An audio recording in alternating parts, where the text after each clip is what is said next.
কারণ শুভেন্দু অধিকারীও লড়াকু নেতা এবং তিনিও প্রচুর পরিশ্রম করেছেন, আমাদের দলই করতেন।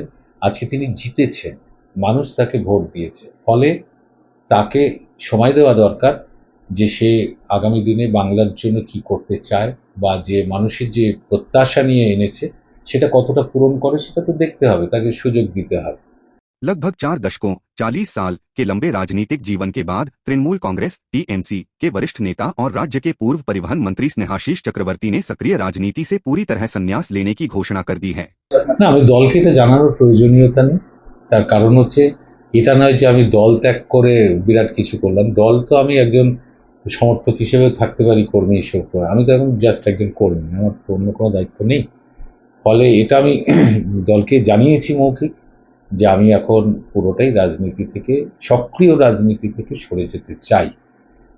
কারণ এই যে পরিস্থিতি, যে পরিস্থিতির মধ্যে রয়েছে, এইগুলো আমার এইগুলোর সাথে খাপ খাওয়ানো আমার পক্ষে সম্ভব নয়। ওর বিরুদ্ধে বলবে, ও দল ছেড়ে দেবে, তারপর আবার মমতা বন্দ্যোপাধ্যায়ের বিরুদ্ধে বলা, আবার এখান থেকে নতুন চিফ মিনিস্টার রয়েছে শুভেন্দু অধিকারী, তার বিরুদ্ধে বলা, দল করতে গেলে তার বিরুদ্ধে আবার দুটো বাজে কথা বলা।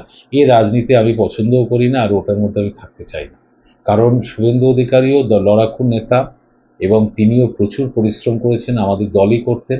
আজকে তিনি জিতেছেন, মানুষ তাকে ভোট দিয়েছে, ফলে তাকে সময় দেওয়া দরকার যে সে আগামী দিনে বাংলার জন্য কি করতে চায় বা যে মানুষের যে প্রত্যাশা নিয়ে এনেছে সেটা কতটা পূরণ করে সেটা তো দেখতে হবে, তাকে সুযোগ দিতে হবে। এখন তার বিরুদ্ধে এখন বলতে লাগতে হবে, তার বিরুদ্ধে রাস্তায় নামতে হবে, এটা আমি এখনই সঠিক বলে আমার মনে হয় না। ফলে এই রাজনীতির মধ্যে আমি একেবারেই থাকতে চাই না। দল যদি আপনাকে আবার ডাকে, নতুন কোনো দায়িত্ব দেয়, তখন না, কোনো দায়িত্ব নিতে আমি দল কোনো দায়িত্ব দিলে সেই দায়িত্ব মানে দলের হয়ে আমাকে এই ধরনের কাজ করতে হবে, এটা তো আমি পছন্দ করি না। তাহলে কি বলা যেতে পারে এটা সাময়িক অবসর? সাময়িক অবসর কিনা জানি না, আমার তো বয়স হয়ে গেছে অনেক, আবার কবে, এখন আমি 20 বছর পর 10 বছর পরে করতে পারবো?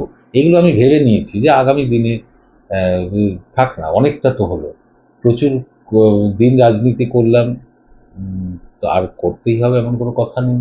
তবে রাজনীতিক আলোচনায় কিন্তু আমি থাকবো, কারণ করবো কি, কিছু তো করতে হবে। কিন্তু এই যে লড়ালড়ির রাজনীতি, যে লড়ালড়ির মধ্যে ফাউল আছে প্রতি মুহূর্তে, এই ফাউলের রাজনীতির সাথে আমি একমত নই। পরাজয়ের পর অনেক বিধায়ক বা অনেক আপনাদের দেখুন, হেরে গেলে সবাই কিন্তু, যে হেরে যায় তখন সমালোচনা নানা রকম ভাবে মানুষ করে। এটা জিতে গেলে বলতো না কি ঠিক আছে।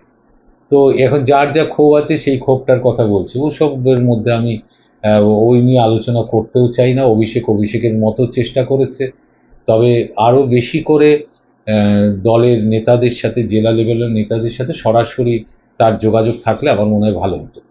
সেই জায়গাটায় বিরাট অভাব ছিল, খামতি ছিল। হ্যাঁ, এটা একটা বিরাট খামতি ছিল। দিদিকেও অনেকে পায়নি, সরাসরি পায়নি দিদিকে, এটা একটা বিরাট খামতি ছিল কিন্তু দলের মধ্যে।